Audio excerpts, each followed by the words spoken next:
Hi കൂട്ടുകാരെ, പുതിയൊരു വീഡിയോയിലേക്ക് എല്ലാവർക്കും സ്വാഗതം. അങ്ങനെ സത്യ കയറി വന്നപ്പോൾ ശാലിനിയെ കാണുന്നില്ല. അതുതന്നെ വിഷ്ണുവിന് വളരെ വിഷമമായിരിക്കുന്നു. ഇതേ സമയം താൻ ചോദിക്കാനിരുന്ന ചോദ്യം രാഘവൻ ചോദിക്കുന്നു. രാഘവൻ, സത്യമോളെ, നിന്റെ അമ്മ എവിടെയാണ്? അമ്മയ്ക്കൊരു മീറ്റിങ്ങിന് പോയിരിക്കുക, എന്നാൽ അമ്മ വണ്ടിയുടെ പുറത്തുണ്ട് എന്ന് പറയണിട്ടോ. എന്നാൽ ഈ സമയം ഇതൊക്കെ കേട്ടിട്ട് അങ്ങ് വിഷ്ണു അങ്ങ് ഞെട്ടി നിൽക്കുകയാണ്. ശാലിനി വരണം, ശാലിനിയും കൂടി തൻ്റെ മകളുടെ ഈ ഒരു പരിപാടിയിൽ പങ്കെടുക്കണമെന്ന് വിഷ്ണുവിൻ്റെ തോന്നി തുടങ്ങണം കേട്ടോ. ഇതേ സമയം ശാലിനി ആണെങ്കിലോ സത്യാമ്മയുടെ വീട്ടിൽ വെച്ച് തന്നെ, അവളുടെ അച്ഛൻ്റെ വീട്ടിൽ വെച്ച് തന്നെ എൻ്റെ രണ്ട് മക്കളുടെയും ബർത്ത്ഡേ കഴിക്കുന്ന ആ ഒരു സന്തോഷം ശാലിനിയുടെ മുഖത്ത് കാണുന്നുണ്ട് കേട്ടോ. അങ്ങനെ ഈ സമയം വിഷ്ണു ശാലിനിക്ക് അരികിൽ വരികയാണ്. എടോ, താൻ എന്താടോ ഇവിടെ നിൽക്കുന്നത്? അത് കേൾക്കുന്ന ശാലിനി ആകെ ഞെട്ടിപ്പോവാണ് കേട്ടോ. എടോ, തൻ്റെ മക്കളുടെ സന്തോഷത്തിൽ താനും കൂടി പങ്കാളിയാവണ്ടേ? എല്ലാവരും അത് ആഗ്രഹിക്കുന്നു. ഇത് കേൾക്കുന്ന ശാലിനി പറയാണ്, ആരാഗ്രഹിക്കുന്നു എന്നാണ് പറയുന്നത്? അത് താൻ എന്താ ഈ പറയുന്നത്? എല്ലാവർക്കും താൻ വരുന്നതിൽ ഇഷ്ടമുണ്ട്. ആർക്കാണ് ഇഷ്ടമുള്ളത്? നിങ്ങൾക്ക് ഇഷ്ടമുണ്ടോ? നിങ്ങൾ നിങ്ങളുടെ ജീവിതം തിരഞ്ഞെടുത്തില്ലേ? അത് കേട്ട ഉടൻ തന്നെ, എടാ താൻ എന്തിനാ ഇങ്ങനെ സംസാരിക്കുന്നത് അതൊക്കെ എന്ന് പറയുമ്പോൾ ഉടൻ തന്നെ ശാലിനി പറയാണ്, 6 വർഷം ഞാൻ ഇവിടെ നിന്നും ഇറങ്ങിപ്പോകുമ്പോൾ നിങ്ങൾക്ക് വേണ്ടി ഞാൻ ആരെയും മനസ്സിലോർക്കാതെ നിങ്ങൾ തന്ന ആ ഓർമ്മകളിലൂടെ പോയ ആ ഒരാളാണ് ഞാൻ. എന്നിട്ട് നിങ്ങൾ എനിക്ക് സമ്മാനിച്ചത് എന്താ വിഷ്ണുവേട്ടാ എന്നിങ്ങനെ ചോദിക്കുമ്പോൾ വിഷ്ണു പറയണേ, നീ വായോ, നീ എന്താ ഇങ്ങനെ നിൽക്കുന്നത്? അതൊക്കെ പിന്നീട് പറയാമെന്ന് പറയുമ്പോൾ, ഇല്ല ഞാൻ വരുന്നില്ല എന്ന് പറയുന്നു കേട്ടോ. എനിക്ക് പ്രാണവായുമില്ലാതെ ഞാൻ എങ്ങനെ ജീവിക്കും? എനിക്ക് ജീവിക്കാൻ കഴിയില്ല. എനിക്ക് സന്തോഷം എന്നത് എൻ്റെ വാക്കിൽ പറഞ്ഞിട്ടില്ല, എൻ്റെ മനസ്സിൽ ഇപ്പോൾ ഇല്ല എന്നൊക്കെ ഇങ്ങനെ പറയുമ്പോൾ വിഷ്ണു ഷാനിയുടെ കൈകൾ പിടിച്ചിട്ട് വിഷ്ണു പറയണേ, താൻ വാടോ, താൻ ഇവിടെ നിൽക്കില്ലേ, താൻ വാടോ, അതൊക്കെ വിടടോ എന്ന് പറയുമ്പോൾ ശാലിനി ആകെ ഞെട്ടി നിൽക്കണം കേട്ടോ. പഴയ വിഷ്ണുവേട്ടനെ കണ്ട ആ ഒരു സന്തോഷത്തോടു കൂടി ശാലിനി ഞെട്ടി നിൽക്കുന്നു. എന്നാൽ ഈ സമയം ശാലിനി ഒരു നിമിഷം വിഷ്ണുവിനെ എങ്ങനെ നോക്കണേ? വിഷ്ണു ആണെങ്കിലോ, എടോ, തൻ്റെ ജീവിതത്തിൽ ഒന്നും സംഭവിച്ചിട്ടില്ല, തൻ്റെ വിഷ്ണുവേട്ടന് തന്നിൽ തന്നെയുണ്ട്, തൻ്റെ പ്രാണവായു നഷ്ടപ്പെട്ടിട്ടില്ല എന്ന ആ ഒരു ആംഗ്യഭാഷ വിഷ്ണു കൊടുക്കൽ കഴിഞ്ഞു. താൻ പാടോ, തനിക്കൊന്നും നഷ്ടപ്പെട്ടില്ല, താൻ എൻ്റെ കൂടെ വന്നാൽ മതിയെന്ന് പറഞ്ഞ് വിളിക്കുമ്പോൾ ശാലിനി ആ കൈകൾ അങ്ങ് മാറ്റണം കേട്ടോ. പിന്നീട് സത്യമ്മ, മോനെ വിഷ്ണു എന്ന് പറഞ്ഞ വിളി വരുമ്പോൾ, താൻ വരുന്നുണ്ടോ? തൻ്റെ മക്കൾ അവിടെ തന്നെയും ഓർത്ത് നിൽക്കുന്നത് കാണണ്ടേ? തൻ്റെ മക്കളുടെ ആ ഒരു സന്തോഷം നിനക്ക് കാണണ്ടേ? താൻ മാത്രം ഇവിടെ സങ്കടപ്പെട്ട് നിന്നിട്ട് കാര്യമില്ലല്ലോ, വാ എന്ന് പറഞ്ഞ് വിഷ്ണു പോകുന്നു കേട്ടോ. പിന്നീട് കാർത്തികയും ഈ പറയുന്ന മധുശ്രീയാണ് കാണിക്കുന്നത്. അങ്ങനെ കാർത്തികയോട് പറയണേ, നീ വിഷം കൊടുക്കണമെന്ന് പറയണേ. അപ്പോൾ തന്നെ കാർത്തിക പറയണേ, എന്നെക്കൊണ്ട് അത് പറ്റില്ല എന്ന് പറയണേ. ഉടൻ തന്നെ നീ അത് ചെയ്തിരിക്കണമെന്ന് പറയണേ.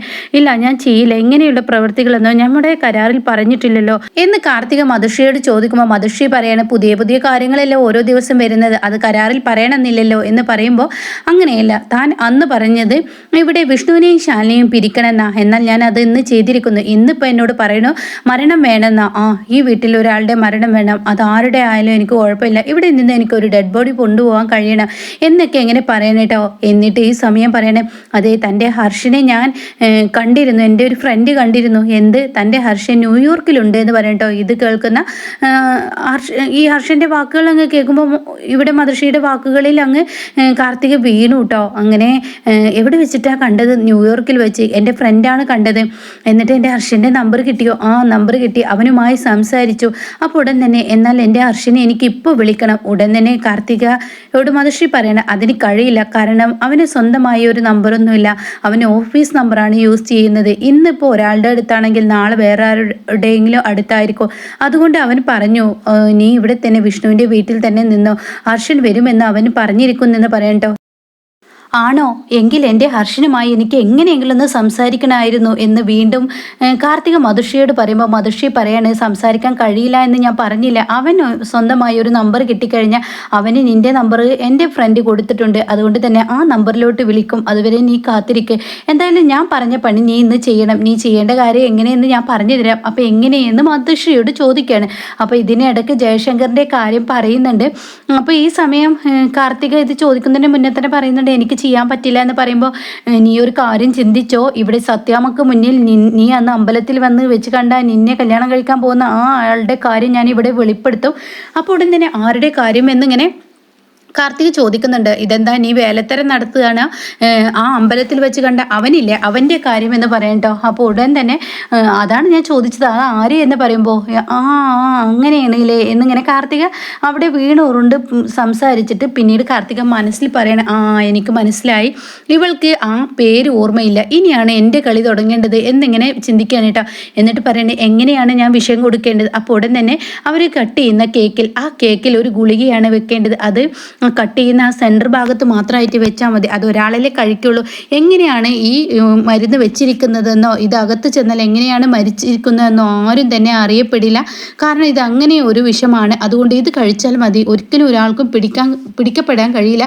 സത്യഭാമയുടെ വീട്ടിൽ നിന്ന് ഒരു മരണവും എനിക്ക് കിട്ടുമല്ലോ, അത് മതി എനിക്കെന്ന് പറയണോ കേട്ടോ. എന്നാൽ ഈ സമയം ചെയ്യാൻ തയ്യാറല്ലേ എന്ന് കാർത്തികയോട് മധുശ്രീ ചോദിക്കുമ്പോൾ മധുശ്രീയോട് മുഖത്തടിച്ചതുപോലെ കാർത്തിക പറയണ, ഒരിക്കലും എനിക്ക് തയ്യാറില്ല, ഞാനത് ചെയ്യില്ല. എന്തുകൊണ്ട്? നിനക്ക് നിന്റെ ഹർഷനുമായി ജീവിക്കണ്ടേ?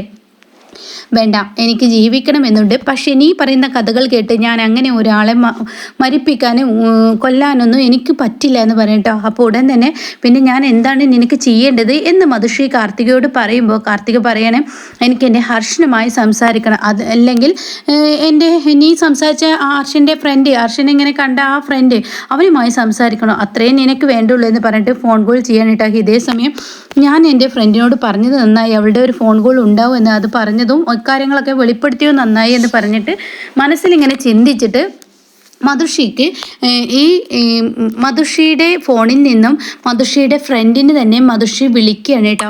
അങ്ങനെ ഇത് വിളിക്കുമ്പോൾ മധുശ്രീ സമാധാനത്തോടു കൂടി ഇരിക്കണം. എന്തൊരു പൊട്ടിയാണ്, ഞാൻ പറഞ്ഞ കഥകളെല്ലാം ഇവള് വിശ്വസിച്ചിരിക്കുന്നു. ഹർഷൻ്റെ ഫ്രണ്ടാണെന്ന് കരുതി ഇവള് സംസാരിക്കുന്നതൊക്കെ കേൾക്കുമ്പോൾ എനിക്ക് ചിരിയാണ് വരുന്നത്. എന്തൊക്കെ ഇങ്ങനെ മധുശ്രീ ഇങ്ങനെ ചിന്തിച്ചിരിക്കുകയാണ് കേട്ടോ. ഇതേസമയം ജയശങ്കർ പോലീസുകാരുമായിട്ട് ഇങ്ങനെ വന്നുകൊണ്ടിരിക്കുകയാണ്. ശരിക്കും ഇതിൽ ജയശങ്കർ കാണിക്കുന്നില്ല, പോലീസിനെ മാത്രമേ കേട്ടോ കാണിക്കുന്നുള്ളൂ. അങ്ങനെ ഈ സമയം ആ ഒരു മധുശ്രീ വിളിച്ചു കൊടുത്ത ആ ഫോൺ കോളിലൊക്കെ സംസാരം കഴിഞ്ഞതിന് ശേഷം, എന്നാൽ നീ ചെയ്യാൻ തയ്യാറല്ലേ, ഇനി ഞാൻ പറയുന്നത് പോലെ നീ ചെയ്തേക്ക്, ആ ഒരു ഗുളിക ആ കേക്കിൽ വെക്കെന്ന് പറയട്ടോ. ഇത് കേൾക്കുന്ന മധുശ്രീയോട് കാർത്തിക പറയണം, ഞാൻ ചെയ്യില്ല എന്ന് പറയണം കേട്ടോ. അപ്പം നിനക്ക് നിന്റെ ഹർഷനെ വിളിക്കണ്ടേ, ഹർഷനുമായി നിനക്കൊരു ജീവിതം വേണ്ടേ? വേണ്ട, ഞങ്ങൾ തമ്മിലുള്ള ബന്ധം അത്രയും വലുതാണ്. അവനിക്ക് എന്നെ കാണണമെന്ന് തോന്നുന്നുണ്ടെങ്കിൽ ഈശ്വരൻ എൻ്റെ കൺമുന്നിൽ കൊണ്ടുവരും. കാരണം നീ പറഞ്ഞതെല്ലാം കള്ളമാണെന്ന് എനിക്ക് മനസ്സിലായി. നീ ഹർഷനെ കണ്ട ആ ഫ്രണ്ട് എന്ന് പറഞ്ഞ് നീ ചെയ്ത ഫോൺ കോളിൽ നീ സംസാരിച്ച അതേ രീതിയിൽ തന്നെയാണ് അവൻ സംസാരിച്ചിരിക്കുന്നത്. എന്നാൽ നീയും അങ്ങനെയാണ് സംസാരിച്ചത്. അപ്പോൾ അതിനെ അർത്ഥം എന്താ? നീ പറഞ്ഞു പഠിപ്പിച്ചതുപോലെ. പിന്നെ ഈ അമ്പലത്തിൽ വെച്ച് കണ്ട എന്നെ കല്യാണം കഴിക്കാൻ പോകുന്ന അയാളുടെ പേര് നിനക്ക് ഓർമ്മയിലില്ല. അപ്പോൾ അതിനർത്ഥം എന്താ? നിനക്ക് അയാളെ അറിയില്ല എന്നാണ് അർത്ഥം. അപ്പോൾ അതുകൊണ്ട് നീ എവിടുന്നോ തപ്പിപ്പിടിച്ച് എന്തൊക്കെ കാര്യങ്ങൾ അറിഞ്ഞ് എൻ്റെ മുന്നിൽ വന്ന് എന്നെ ഭീഷണിപ്പെടുത്താൻ എന്ന് കരുതുന്നുണ്ടെങ്കിൽ അതൊരിക്കലും നടക്കില്ല എന്ന് പറയട്ടോ. ഇതേ സമയം മധുശ്രീയാണെങ്കിൽ ഈശ്വരി ഈ കുടികൊണ്ട് പല പ്രശ്നങ്ങളും ഉണ്ട്, എന്തായാലും എനിക്ക് മറവി സംഭവിക്കുന്നു, എന്തായാലും മറവി സംഭവിക്കാൻ പാടില്ല, എന്തായാലും ഇവിടെ എങ്ങനെയെങ്കിലും വീഴ്ത്തണം എന്നൊക്കെ ഇങ്ങനെ ചിന്തിച്ച് നിൽക്കണം കേട്ടോ. ഇതേ സമയമാണെങ്കിൽ സത്യഭാമയുടെ മുഖത്ത് നോക്കിയിട്ട് ഇങ്ങനെ രാഘവൻ പറയണേ, ശാലിനിയുടെയും കൂടി കുഞ്ഞാണ്, സത്യാമ്മയെ അവളെ ഇങ്ങോട്ടേക്ക് വിളിക്കുക, അതിന് ഞാൻ അവളോട് ഇങ്ങോട്ട് കയറി വരണ്ടെന്ന് പറഞ്ഞില്ലല്ലോ. അപ്പോൾ സത്യാമ്മ മനസ്സുകൊണ്ട് കയറി വരണ്ട എന്ന് തന്നെയാണ് ചിന്തിക്കുന്നത്. അപ്പോൾ ഉടൻ തന്നെ രാഘവൻ പറയുന്നുണ്ട്, അവളുടെ കുഞ്ഞിൻ്റെ ജന്മദിനത്തിൽ അവളും കൂടി ആഘോഷിക്കേണ്ടതല്ലേ, അവളെ വിളിക്കും, ഒരാളെ മാത്രം ഇങ്ങനെ വിഷമിപ്പിച്ച് പുറത്ത് നിർത്തുന്നത് ശരിയല്ലല്ലോ. അപ്പോൾ രോഹിത് പറയണ, സത്യാമ്മ അത് ശരിയാണ്, ശാലിനിയും കൂടി വിളിച്ചേക്കെന്ന് പറയട്ടെ, ഞാൻ ആരോടും കയറി വരണ്ടെന്ന് പറഞ്ഞിട്ടില്ല.